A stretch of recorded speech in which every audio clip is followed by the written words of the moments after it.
Hello student, welcome. तो अभी हम डिस्कस कर रहे हैं verbal and non verbal communication. ठीक है, देखो verbal communication means where the written communication and oral communication take place. ठीक है, the method of communication differ in all case, depends upon several factors, जैसे क्या इन्फॉर्मेशन मिल रही है, क्या टारगेट ऑडियंस है, क्या क्या मैसेजेस है आपके, क्या कम्युनिकेट कर रहे हो आप, वो सब चीज़। ठीक है, तो it is divided into two parts, एक वर्बल कम्युनिकेशन और एक नॉन वर्बल। तो वर्बल का मतलब क्या है, जहाँ पर वर्ड इस्तेमाल किया गया है या आपने बोले हो, या तो रिटन में है या तो ओरल में, तो उसको बोलेंगे वर्बल कम्युनिकेशन। ठीक है, तो वर्बल में हम पहले देखते हैं ओरल कम्युनिकेशन। ओरल कम्युनिकेशन मतलब जैसे अभी मैं आपको एक लेक्चर ले रहा हूँ, ठीक है, यूट्यूब में आपको एक मैं पढ़ा रहा हूँ, तो वो एक ओरल टाइप का कम्युनिकेशन हो गया। ठीक है, जहाँ पर ओरल वर्ड्स इस्तेमाल हो रहा है, आप मतलब हियरिंग करो, मैं आपको जो भी बोल रहा हूँ ना वो आप हियरिंग करो। या कंपनी में मीटिंग्स होती है, तो मीटिंग में भी क्या करते हैं, ओरल कम्युनिकेशन में ही मीटिंग होती है। ठीक है, तो वो ओरल कम्युनिकेशन है। जैसे आप एग्जाम्पल देख लो ना, जैसे टीवी, टेलीफोनिक, ये सब फेस टू फेस बात कर रहे हैं, ये सब ओरल कम्युनिकेशन है। उसके बाद नेक्स्ट है रिटन कम्युनिकेशन। तो इफेक्टिव राइटिंग रिक्वायर प्लानिंग। आपको कुछ भी अगर लिखना है तो पहले प्लानिंग करना पड़ेगा, क्या क्या वर्ड्स डालना है आपको। ठीक है, मेन चीज़ है। अब क्या लिख रहे हो आप, लेटर लिख रहे हो, मेमोज लिख रहे हो, रिपोर्ट लिख रहे हो, कोई लॉ लिख रहे हो, है ना, तो वो रिटन कम्युनिकेशन है। तो उसका एडवांटेज क्या है, सबसे पहली बात तो वो परमानेंट रहेगा और लीगल आपका रहेगा। ठीक है, ये लॉन्ग टर्म स्टोर करके आप उसको रख सकते हैं फ्यूचर में। सेकेंड है कि एक्यूरेट रहेगा, प्रिसाइज मतलब परफेक्ट रहेगा। जैसे रिटन कम्युनिकेशन जो आप लिख रहे हो ना, वो एकदम एक्यूरेट में। ओरल कम्युनिकेशन में मैंने आपको बोला था 5 बोला था सॉल्व करने, और आप एग्जाम्पल 7 करके हैं, तो ओरल में प्रिसाइज भी नहीं है और परफेक्ट भी नहीं है, पर रिटन में ऐसा नहीं होता है। ठीक है, मिसअंडरस्टैंडिंग का चांसेस हट जाता है।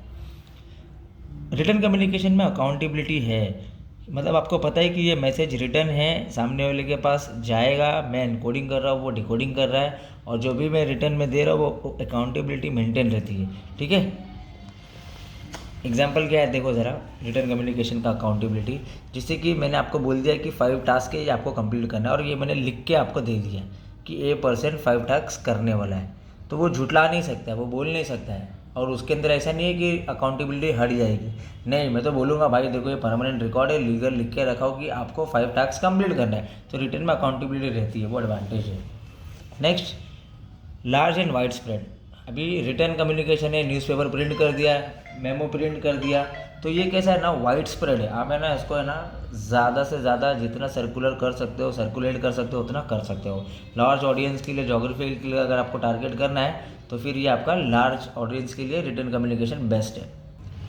तो सिंपल बच्चे लोग, पहले हमने वर्बल देखे, वर्बल में 2 चीज़ आती है, एक ओरल कम्युनिकेशन आता है, जैसे मीटिंग में डिस्कशन हो रहा है फेस टू फेस, और एक रिटर्न कम्युनिकेशन थी, कंपनी रिटर्न में लेटर या रिपोर्ट्स या लॉ, तो ये रिटर्न कम्युनिकेशन, और ये इसके एडवांटेज थे। ठीक है, अभी हम देख रहे हैं बच्चा लोग नॉन वर्बल कम्युनिकेशन, मतलब जहाँ पर रिटर्न भी नहीं कुछ लिखा गया है ना ओरली कुछ बोला गया है, पर फिर भी कम्युनिकेट हो रहा है। जैसे फॉर एग्जांपल साइन और लैंग्वेज, मतलब पोस्टर पे आप साइंस देखेंगे तो आपको आइडिया आ जाएगा, साइन में प्लस माइनस मल्टीप्लाई डिवाइड, है ना, साइन बोर्ड देख लेंगे तो आपको पता चल जाएगा कि किसकी बात हो रही है, क्या इंडिकेट हो रहा है।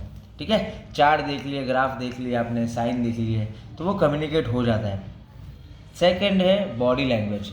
बॉडी लैंग्वेज में कैसा है, आपका फेशियल एक्सप्रेशन कैसा है, कि बच्चा हंस रहा है, कि बच्चा रो रहा है, कि गुस्से के मूड में है, तो किधर कुछ कम्युनिकेट नहीं किया है ना, ओरल कम्युनिकेट किया है ना रिटन कम्युनिकेट किया है, पर फेशियल एक्सप्रेशन से ना वो पता चल जा रहा है। ठीक है, कि क्या मूड में है, कैसा है, उसका पोस्चर कैसा है, उसका जेस्चर कैसा है। पोस्चर मतलब उसका size, shape of the body, या उसके दिमाग में क्या चल रहा है, वो सब चीज़ बॉडी लैंग्वेज को देख के पता चल जाएगा, है ना। जेस्चर मतलब उसका हैंड, लेग, हेड। अभी मतलब जेस्चर का मतलब ये है कि टीचर है ना 100 जन को पढ़ा रही है, लेक्चर ले रही है, सब बच्चे अच्छे से सुन रहे हैं टीचर की बात। पहला बेंच का बच्चा है ना हेड डाउन करके टीचर को सुन रहा है, बस हेड डाउन किया पर सुन रहा है, कॉन्सेंट्रेट उतना ही है। टीचर ने आके उसको मार दी, बोली बेटा तुम सो क्यों रहे हो, उठो चलो। तो जेस्चर से भी कम्युनिकेट होता है कि बच्चा सो रहा है, पर बच्चा जबकि ध्यान दे रहा था। ठीक है, तो ये बॉडी लैंग्वेज था। उसके बाद बॉडी लैंग्वेज के बाद आप नेक्स्ट पढ़ेंगे साइलेंस। तो साइलेंस भी एक कम्युनिकेशन ही है। ठीक है, अभी जैसे टीचर ने आंसर पढ़ा दी, एकदम टेक्निकल सम, 50 बच्चे थे, 45 हाँ बोले, 5 जन ने रिएक्शन ही नहीं दिया, साइलेंस एकदम, ना हाँ बोले ना नो बोले, ना यस ना नो। तो टीचर समझ जाएगी बच्चे को नहीं आया। या अभी मैं आपको एकदम अच्छे से आंसर पढ़ा रहा हूँ, एक वॉइस में पढ़ा रहा हूँ, पढ़ाते पढ़ाते मैंने एकदम ज़ोर से चिल्लाया कि you have to focus on this, मतलब आप इस पर फोकस करेंगे, तो बोलने का मतलब क्या है, या फिर मैं बोलते बोलते चुप बैठ रहा हूँ। क्यों चुप बैठ रहा हूँ? क्योंकि आप ध्यान नहीं दे रहे हो, आप इधर उधर देख रहे हो या आप बात कर रहे हो, तो मैं चुप बैठ गया। तो साइलेंस में भी अपने आप में कम्युनिकेशन ही है, ठीक है।